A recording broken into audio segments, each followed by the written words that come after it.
Amen.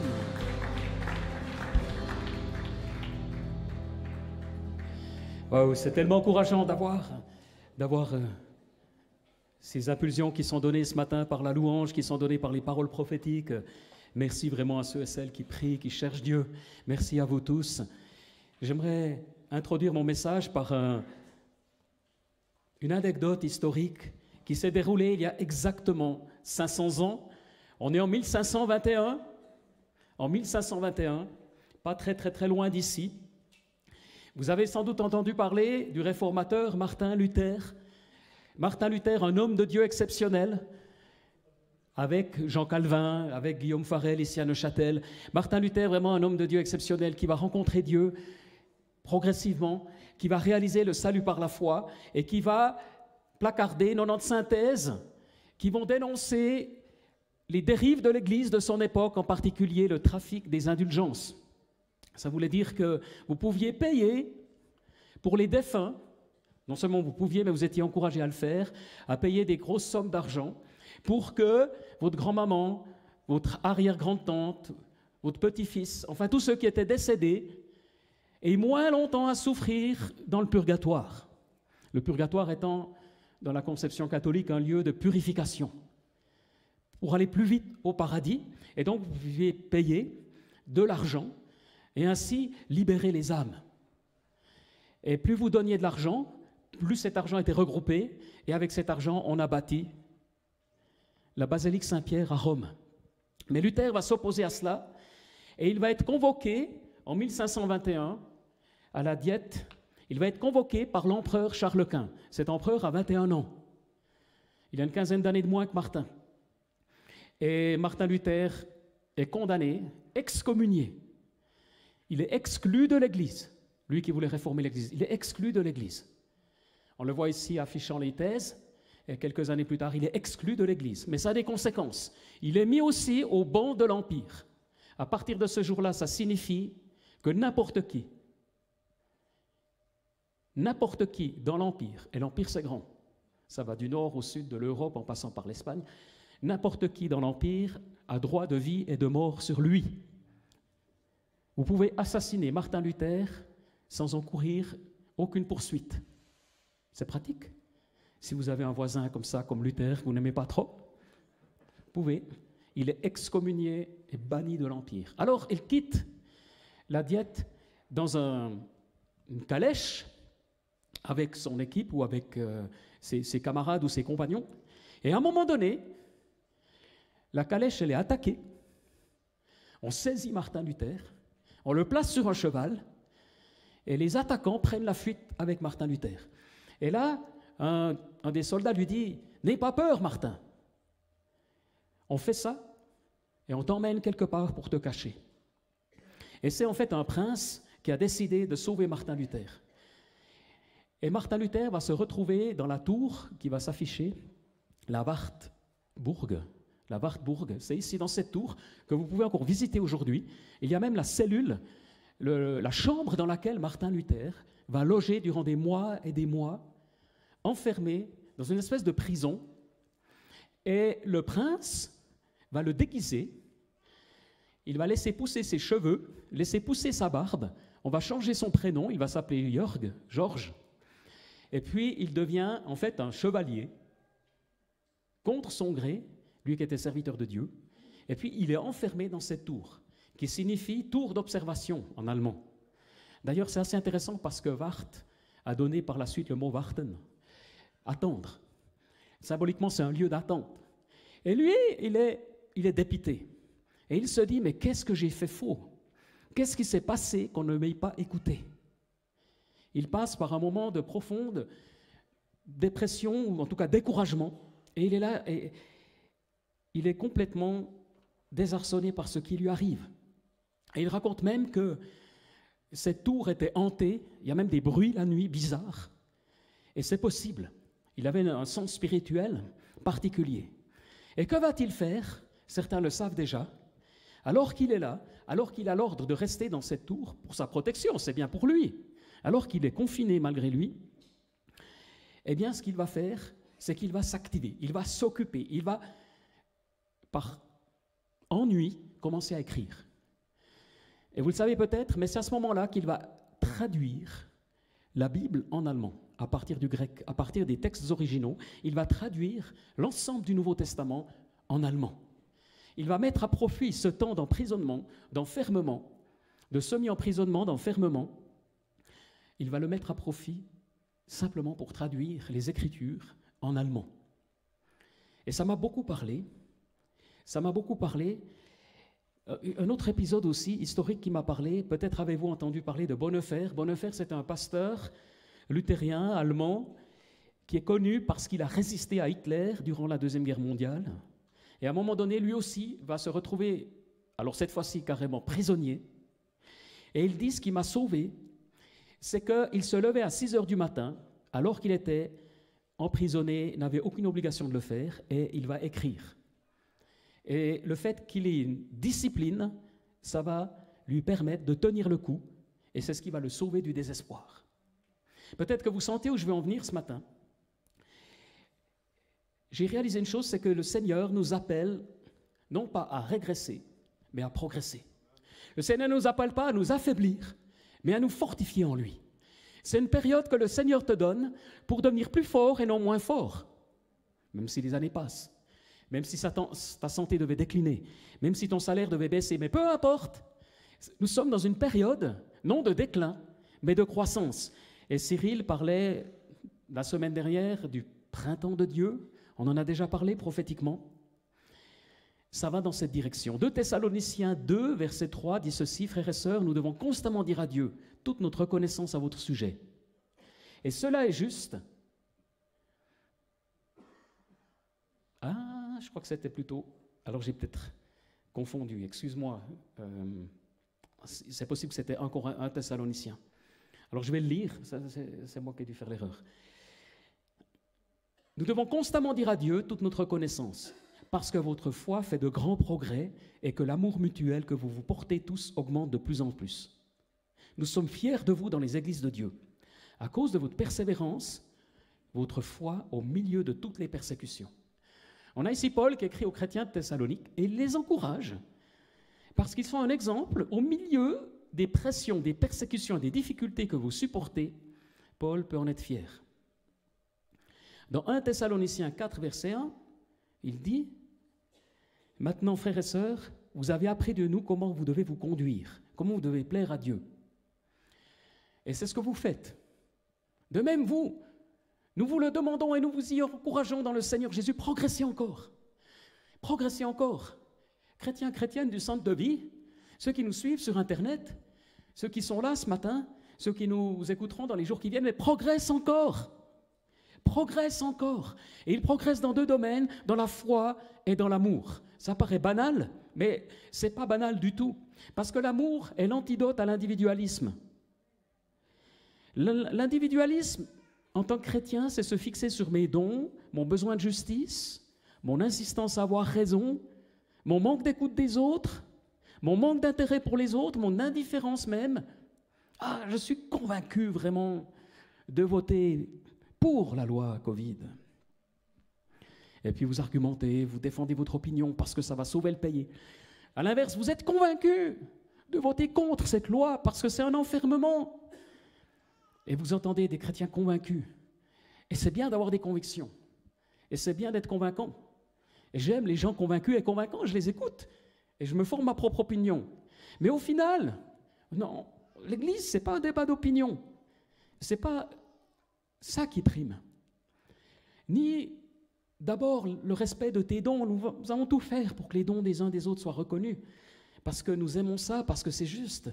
Mais au final, face à l'injustice, le manque d'écoute des autres, non, l'amour me conduit ailleurs. L'amour de Dieu va vraiment me conduire ailleurs. Philippiens 1, verset 12, c'est cette première lettre de Paul alors qu'il est emprisonné à Rome. Enfin, pas la première, pardon. C'est pas la première, mais c'est une des lettres lorsqu'il est emprisonné à Rome. Il dit « Je désire que vous sachiez, frères et sœurs, ce qui m'est arrivé a plutôt contribué au progrès de l'Évangile.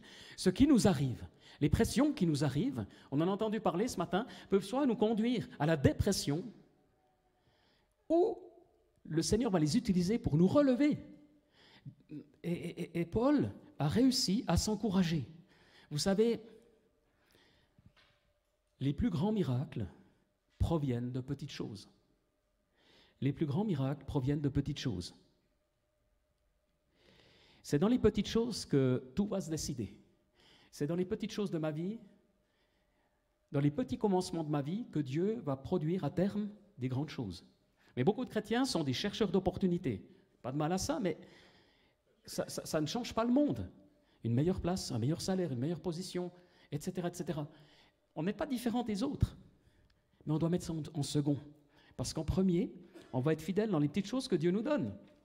Parce qu'en fait, les grandes choses, c'est une multitude de petites choses qu'on aura faites avec confiance. Je répète, les grandes choses dans nos vies, les grandes choses qu'on accomplira, sont la conséquence d'une multitude de petites choses qu'on aura fait de la bonne manière. C'est pourquoi, bien-aimés, faites tous vos efforts pour que le Seigneur vous trouve sans tache et irréprochable. Constamment, la Bible nous encourage à faire des efforts. Constamment. Je lisais un livre intéressant, peut-être on aura l'occasion d'en reparler, et l'auteur parle notamment du jeûne, de la prière, bon voilà, c'est assez exigeant. Et il dit, mais ce n'est pas une question de perfection. Il lui arrive lui-même, dans ces périodes de jeûne, de craquer. Parce qu'il a des rendez-vous, parce qu'il est fatigué, et il va craquer, il va manger un peu, puis il repart. Et puis à un moment donné, il dit, mais le problème n'est pas de tomber. Mais si tu tombes, tombe en avant. Comme ça, tu te relèves et tu continues. C'est une façon de parler. Mais l'idée, c'est que si tu tombes, ça va forcément arriver, il y aura forcément des échecs, il y aura forcément des déceptions, il y aura forcément des moments... Vous savez que les Suisses, en moyenne, pendant la pandémie, ont pris 7 kilos. Et ce n'est pas forcément du muscle, c'est plutôt de la graisse. Et je dois me situer dans cette moyenne quelque part. Mais j'ai constaté une chose, c'est que c'est plus facile de glisser dans ce sens-là que dans l'autre. C'est plus facile de développer de mauvaises habitudes alimentaires que de bonnes habitudes. C'est vrai? C'est plus facile de développer de mauvaises habitudes que de bonnes habitudes. C'est ce qu'on appelle la chair. Ce que la Bible déclare être la chair. Notre humanité nous conduit volontairement, ou involontairement plutôt, dans de mauvaises habitudes. C'est beaucoup plus facile que l'inverse. C'est plus facile de grignoter, c'est plus facile de manger trop que de faire l'inverse. Pourtant, le geste, en soi, c'est le même. Ou c'est l'inverse. Mais nous devons sortir et réintroduire dans nos vies des habitudes justes. Une habitude, c'est une manière usuelle d'être, de sentir, de faire les choses. On n'aime pas les habitudes parce qu'elles incarnent la répétition. Mais détrompez-vous. J'ai découvert une chose, c'est que Dieu a prévu des habitudes. Brièvement, quelques versets. Jésus, notre modèle, notre exemple, le Fils de Dieu, était un homme d'habitude. Waouh! Ça va à l'encontre de l'image 68arde de Jésus. Ça va à l'encontre du rebelle. Ça va à l'encontre de beaucoup de choses. Je ne dis pas que Jésus était militaire. Non pas que Dieu soit contre les militaires, c'est pas ça. Je dis simplement qu'il avait des habitudes. Par exemple, Matthieu 10, verset 1, Jésus partit de là, se rendit dans le territoire de la Judée, de l'autre côté du Jourdain, la foule se rassembla de nouveau près de lui, et conformément à son habitude, il se mit encore à l'enseigner. Conformément à son habitude. Bon, ouais. Luc 4, verset 16. Jésus se rendit à Nazareth, où il avait été élevé. Et conformément à son habitude, il entra dans la synagogue le jour du sabbat, il se leva pour faire la lecture. Luc 22, verset 39. Luc 22, verset... Il sortit et se rendit comme d'habitude au mont des Oliviers. On voit donc que Jésus avait un certain nombre d'habitudes liées à sa vie spirituelle. Et il se rendait à la synagogue alors qu'il était à Nazareth, son lieu de naissance. Enfin, il est né à Bethléem, mais sinon il était d'origine de Nazareth. Il est retourné, il était charpentier avec sa famille à Nazareth. Et à son habitude, il avait une vie spirituelle régulière. J'ai entendu parler d'un projet d'implantation d'église il y a quelques années qui supprimait toute habitude. Donc c'était poussé jusqu'à l'extrême, la logique, de dire que l'église, c'est une démarche spirituelle. Donc sans horaire. Alors les gens étaient invités au dernier moment à savoir le lieu et l'heure. Inutile de dire que ça n'a pas marché. En tout cas, ça ne marche pas du point de vue de l'évangélisation. C'était audacieux d'aller jusqu'à l'extrême de dire l'Église est un projet spirituel. Mais en réalité, Jésus n'attendait pas que le Saint-Esprit lui dise tous les vendredis soirs, demain, samedi, jour du Shabbat, tu vas à la synagogue. Alors qu'il était rempli du Saint-Esprit. Il y a des habitudes que Dieu nous donne qui sont saines, où on n'a pas besoin que Dieu nous les répète et nous redise chaque fois. Vous êtes d'accord avec moi? Et Dieu aimerait, durant cette période, à certains égards, on l'a entendu ce matin, qui peut être encore pour certains une période de désert, pour certains autres une période de défi, une période de, complexe, indépendamment ou dépendamment de la pandémie, mais tout à fait indépendamment pour certains. Néanmoins, Dieu nous parle. Et Dieu veut restaurer en nous des habitudes. Vous savez que Dieu a prévu des rythmes. On en a déjà eu parlé, mais je reviens là-dessus. Il y a les rythmes dans l'année. Dans l'Ancien Testament, il y avait 3, 4 fêtes importantes. Il y avait des temps de vacances pour célébrer Dieu. Il y avait déjà les 12 mois, selon le calendrier lunaire, comme nous avons aussi 12 mois. Ils étaient un petit peu découpés différemment, mais le principe était le même. Dieu avait instauré ça dans la loi de Moïse. Évidemment, la semaine, avec un jour de repos strict. Il y a des heures aussi dans la journée, la Bible en parle. Il y avait même la notion d'année sabbatique. Dieu avait rythmé la vie. Nous devons réintroduire du rythme dans nos vies. Peut-être que tu es retraité et que tu as du temps. Fixe ton horaire. Peut-être que tu te levais tous les jours à 5 heures. Maintenant que tu es retraité, tu vas décaler à 6 heures. Mais pas forcément à 9 heures. Peut-être que tu te levais à 7 heures. Je ne sais pas ce que tu vas faire. Mais nous n'allons pas, plus nous avançons, sombrer dans le brouillard, mais au contraire être dans la lumière et avoir des ambitions pour le royaume de Dieu, des envies pour le royaume de Dieu, du zèle pour le royaume de Dieu. Amen. Tu veux progresser, tu veux avancer en fonction d'un but, tu veux garder le cap, ne pas tourner en rond et gérer ta vie en fonction des bonnes priorités, prioriser. Hébreux 10, 25 dit « N'abandonnons pas notre Église, n'abandonnons pas notre assemblée comme certains en ont l'habitude. » Ça veut dire quoi? Ça veut dire qu'on peut très bien, une semaine ou l'autre, ne pas être présent. On a aussi une vie privée, un programme. Mais quand ça devient une habitude, Paul, ou disons l'auteur de l'Épître aux Hébreux, dit c'est un problème. Tu ne peux pas être un chrétien isolé, ça n'ira pas. Tu ne peux pas être un chrétien Internet, ce n'est pas prévu. Dans les Actes des Apôtres, il y avait 4 persévérances. On parle des 4 persévérances, Actes 2, 41.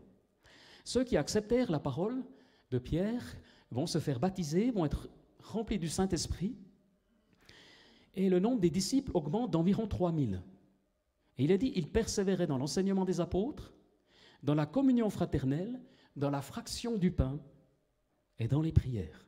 Je répète, l'enseignement des apôtres, la koinonia en grec, c'est-à-dire la communion fraternelle, la fraction du pain, les repas, c'est aussi une dimension relationnelle, mais d'adoration avec la fraction du pain, la Sainte Seine et les prières. Et le résultat, c'est qu'ils étaient assidus au temple, il y avait une joie, une simplicité, ils louaient Dieu, le peuple même les admirait, et il y avait beaucoup de conversions, de miracles. Il y avait 4 persévérances, ils persévéraient. Et j'aimerais dire ce matin, Olivier, tu ne vas pas progresser si tu ne persévères pas. Daniel, Joël, c'est pas possible. C'est juste impossible. Dieu aimerait remettre de l'ordre dans nos vies. Il aimerait nous assister, nous aider à mettre des principes. Si tu décides d'entreprendre quelque chose, tu vas commencer par te donner un programme, te donner une certaine routine, une certaine habitude. Et le résultat, ce n'est pas moins de liberté, mais c'est plus de liberté. Le résultat, ce n'est pas moins de liberté, mais c'est plus de liberté. Parce que tu vas avoir une discipline juste. Et j'aimerais vous encourager ce matin, reviens au cœur, réfléchis, quelques priorités. La lecture de la parole de Dieu, la lecture de la Bible. Mon programme a été allégé ces 18 derniers mois. J'ai eu plus d'occasions, plus de possibilités de méditer la parole de Dieu de façon nouvelle. J'ai toujours une discipline, vous allez me dire, oui, c'est normal en tant que serviteur de Dieu, certes, mais en même temps, j'ai découvert la parole de Dieu d'une façon nouvelle, à méditer des textes que je n'aurais pas imaginé qu'ils allaient me parler. C'est vraiment une richesse, une nourriture spirituelle. Je suis impressionné de cette nourriture spirituelle que Dieu me donne et j'aimerais vous encourager aussi à vous nourrir de cette parole de Dieu. Mais je vais vous dire, si vous lisez le verset biblique du jour, ce n'est pas une nourriture spirituelle, c'est juste une vitamine, c'est juste la petite barre chocolatée qui vous aide à rebondir dans votre journée. Mais ce n'est pas une nourriture équilibrée. C'est bien, c'est un début. Mais où en suis-je dans ma lecture de la parole de Dieu? Alors, si vous n'êtes pas un lecteur, si c'est difficile, si c'est compliqué, mais crie au Seigneur, parle-moi. Ça m'arrive souvent, je dis, Seigneur, parle-moi par ta parole. Redonne-moi de lire un livre de la Bible. Inspire-moi, montre-moi lequel. Parle-moi, Seigneur, parle. Et Dieu répond. Au minimum 2 jours après, 3 jours après, ça commence à me parler. Et j'aimerais vous encourager dans ce sens. Deuxièmement, la prière. C'est bien de faire des courtes prières, surtout avant de manger. Mais ce n'est pas le moment de faire son temps personnel avec Dieu. Quand vous introduisez, vous allez bénir le repas. Mais par contre, si on se contente d'une prière courte, vous n'allez nulle part, mes amis. Vous avez envie de prier, de chercher le Seigneur comme quand vous l'avez connu. Comme quand vous l'avez connu. Reviens. Réinstaure peut-être une demi-heure de plus chaque matin, ou à midi ou le soir. Remets dans ton programme quotidien des temps d'intercession, des temps de prière, avec une certaine méthode, pourquoi pas. Le lundi, je prie volontiers pour ma famille, pour les membres de ma famille, pour mes amis. Le mardi, je vais plutôt prier pour les responsables de l'Église, puis ainsi de suite. Et je vais dédier peut-être un matin où je vais prier davantage pour la mission, un autre, je vais prier davantage pour la Suisse, pour le pays, pour nos autorités. Et le fait d'avoir un minimum de programme me donne une clarté. J'y réfléchis pas tous les jours, j'y vais, et ensuite je me laisse guider par le Saint-Esprit. Amen. C'est important d'avoir aussi un carnet de prière, peut-être une discipline de prière pour être des guerriers du royaume de Dieu. Amen. Être des guerriers du royaume de Dieu. Ne négligez pas cette vie de prière, mais que l'ennemi tremble devant vous, comme il tremblait devant Martin Luther. N'est-ce pas? Que l'ennemi tremble, que l'ennemi ait peur de vos prières, qu'il ait peur de votre vie de prière. Amen. Qu'il ait peur de vous. Parce que celui qui est en vous est plus grand que celui qui est dans le monde. Mais ça marche. Si vous êtes en relation avec Dieu, ce n'est pas automatique. C'est important d'avoir une bonne discipline. Imaginons, vous n'avez pas de pneus neige, vous avez des vieux pneus d'été bien usés, vous montez dans le haut, il va neiger, vous glissez, vous avez un accident, et puis, disons, on ne va pas faire la chose trop dramatique, mais vous étiez plusieurs dans la voiture, et puis il y a quand même une personne qui se retrouve à l'hôpital, on va le faire comme ça, pendant plusieurs mois, alors qu'il y avait un beau projet pour cette personne qui pensait partir à l'étranger, mais voilà, tout est bloqué. C'est une attaque de l'ennemi. Oui. Sauf que c'est aussi une négligence de ta part. Et Satan, c'est facile d'attaquer quand il y a les négligences, mais les deux choses se combinent. Nous devons avoir de la maturité spirituelle entre la compréhension du monde spirituel d'un côté et notre nature humaine. Paul disait, je traite durement mon corps. Je traite durement mon corps. Je boxe. Et il boxait, je ne sais pas sur qui il frappait, mais en tout cas, il dit, je ne frappais pas dans l'air. Peut-être que dans sa prison, il faisait de la boxe avec Timothée, je ne sais pas. Mais c'était un sportif, il utilisait les images du sport, aussi les athlètes, tenir la course. Voilà un homme, et s'il s'inspire de ces exemples, il traitait durement son corps, il disciplinait son corps. La discipline, c'est terrible, c'est horrible. En fait, la discipline, ce qui est terrible, c'est que la discipline, plus tu es discipliné, plus c'est frustrant. La plupart du temps. Ce n'est pas une source d'encouragement en soi. Parce que la discipline, elle est toujours liée à l'échec. On n'est jamais assez discipliné. Ce n'est pas ça que le Seigneur nous demande. Par contre, il nous demande d'avoir une intention dans la bonne direction. On ne sera jamais assez sportif, assez maigre, assez spirituellement fit. Jamais on atteindra tout à fait le but. Mais ce n'est pas grave, ce n'est pas ça. La question, elle n'est pas là. La question est de mettre des bonnes dispositions pour avancer, progresser encore. Paul, il est élogieux face aux chrétiens de Thessalonique. Il dit plein de louanges. Et aujourd'hui, on peut faire la même chose. Tous ceux qui sont là, ici, tous ceux qui nous suivent, mais certainement, Dieu est plein d'éloges. Et pourtant, il nous dira, mais Olivier, continue, progresse. Tu peux aller plus loin. J'ai plus en réserve. À un moment donné, tu progresses encore. Amen. Mais ce n'est pas du perfectionnisme. Chaque fois que tu tombes, tu te relèves, tu continues. Chaque fois que tu tombes, tu te relèves, tu continues. C'est pour ça que tu tombes dans le bon sens. Hop, tu continues. Tu as décidé peut-être de moins regarder la télévision. Tu as décidé d'être moins sur Internet, tu as décidé d'être... Et puis, à un moment donné, tu es déçu parce que finalement, pas grave, tu continues. C'est l'intention. C'est l'intention que Dieu va utiliser pour te transformer par l'action du Saint-Esprit. Et il va vraiment le faire. Il va vraiment le faire parce que Dieu est tellement bon envers nous. Il est tellement encourageant envers nous.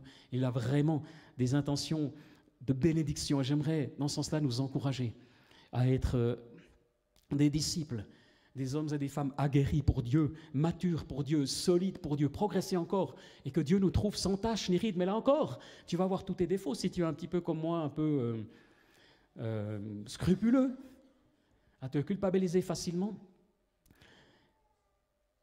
C'est pas ça, c'est pas le perfectionnisme encore une fois, mais c'est une attitude spirituelle. C'est revêtir, enfiler l'armure du chrétien, la cuirasse de la justice. Et c'est Christ notre justice. C'est lui notre justice. Mais c'est parce que tu marches dans la bonne direction comme un guerrier, comme un soldat qui reprend les armes et qui combat le combat que Dieu donne. Il y a des promesses, on a reçu des promesses ce matin de bénédiction pour l'Église. Edith en avait donné aussi il y a 2 semaines. Il y a des promesses individuelles pour ta vie, pour ton travail, des promesses pour ta famille, pour ton couple. La difficulté, c'est que les promesses se réalisent quelquefois pas rapidement. Et là, Dieu teste. Dieu teste notre foi. Dieu encourage notre foi. Dieu fortifie notre foi. Et Dieu nous fait avancer, comme on l'a entendu dimanche passé, par l'esprit, par la foi et non par la vue. Et la discipline, ce n'est pas aujourd'hui que tu vois les bienfaits de ta discipline, mais c'est demain, c'est après-demain. Dieu prépare quelque chose. Dieu prépare quelque chose. Dieu prépare quelque chose de grand à travers toi.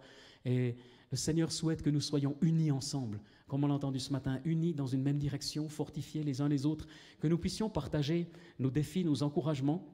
On a prévu en début d'année prochaine, avoir une campagne, une action plutôt, 50 jours, pour être transformés, pour avancer avec le Seigneur, avec probablement des méditations hebdomadaires ou quotidiennes, pour nous aider les uns les autres, pour partager aussi dans les groupes Connect ou dans les petits groupes que vous aurez, ou en couple, pour progresser, pour s'aider à progresser avec le Seigneur. Parce que le combat, il est là. Le combat, il est là. Le combat, il est bien réel. Mais le Seigneur nous accompagne. Pensez à Martin Luther.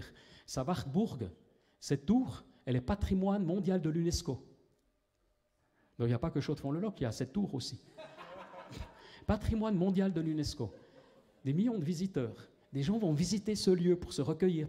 500 ans plus tard, évidemment, la Bible Luther existe toujours. Savez-vous que la Bible en français, la première Bible qui a été imprimée, c'est ici à Neuchâtel, à Serrières. La réforme a eu lieu en 1530 ici à Neuchâtel. Et dans la foulée, les Vaudois du Piémont ont demandé une traduction, enfin les chrétiens du Sud ont demandé, francophone, une traduction en français. Elle a été traduite. Et puis elle a été imprimée dans une imprimerie ici à Serrières. Neuchâtel a été un lieu de bénédiction pour l'ensemble de la francophonie durant des siècles. Amen. Il y a des racines de bénédiction dans cette région que nous voulons remettre en valeur, déboucher les anciens puits, être des hommes, des femmes de la parole de Dieu qui sont aguerris, qui sont fortifiés, qui sont zélés, qui combattent le combat. Nous voulons être une église d'adorateurs, de disciples de Jésus-Christ et qui mettent, qui est un témoignage puissant autour de nous, et on est bénis de voir tous ceux et celles qui peuvent rencontrer le Seigneur. Alors, j'aimerais vous inviter à prier. Peut-être on peut se lever, comme disait Bertrand, ceux qui le peuvent.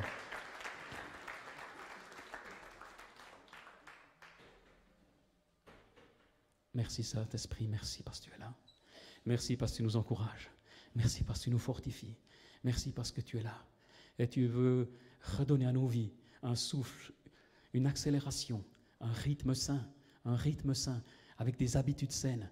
Et je prie pour tous ceux et celles qui sont déboussolés dans leur vie, qui sont désarçonnés. Je te prie vraiment d'agir maintenant. Et comme on l'a déjà prié tout à l'heure, que tout esprit de confusion s'en aille maintenant au nom de Jésus. Je prends autorité au nom de Jésus contre l'esprit de confusion et de découragement. Et je t'ordonne, esprit mauvais, de quitter mon frère, de quitter ma sœur maintenant, au nom de Jésus, que rien ne reste, que rien ne subsiste. J'ordonne à l'esprit de découragement de lâcher prise maintenant. Esprit de confusion, de zizanie, de pression. On proclame que celui qui est en nous est plus fort que celui qui est dans le monde. Le Saint-Esprit est dans ta vie, le Saint-Esprit est là. Crée une heure nouvelle, un chant nouveau, une joie nouvelle, qui sera la force de Dieu. La joie du Seigneur est ta force, amen. Lève peut-être tes mains simplement, ouvre tes mains, reçois du Saint-Esprit. J'invite le Saint-Esprit à venir simplement. Mais ça se passe là où tu es. Viens, Saint-Esprit, Viens encourager mes frères et sœurs. Viens nous encourager par en haut et de l'intérieur. Viens, cher Saint-Esprit. Nous t'aimons. Nous t'aimons. Viens. Viens, Saint-Esprit. Sonde nos cœurs. Sonde-nous. Viens, Saint-Esprit. Enlève ce qui est dur. Retire ce qui est dur. Retire. Donne ta paix là où c'est compliqué dans ma vie. Prends mes contradictions, mes défaites. Je viens à la croix, à genoux devant toi.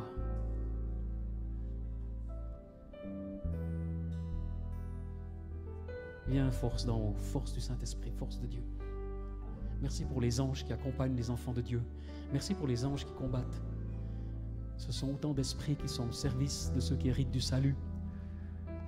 Que tes anges, maintenant, guérissent et soignent. Dans l'assemblée des fidèles, Seigneur, viens. Trouvons-nous des cœurs d'adorateurs. Trouvons-nous des cœurs qui t'aiment, Seigneur. Pardonne mes péchés. Pardonne-moi, Jésus. Pardonne-nous. Pardonne nos jugements. Pardonne nos guerres. Pardonne nos fautes. Pardonne notre égoïsme. Viens, Saint-Esprit.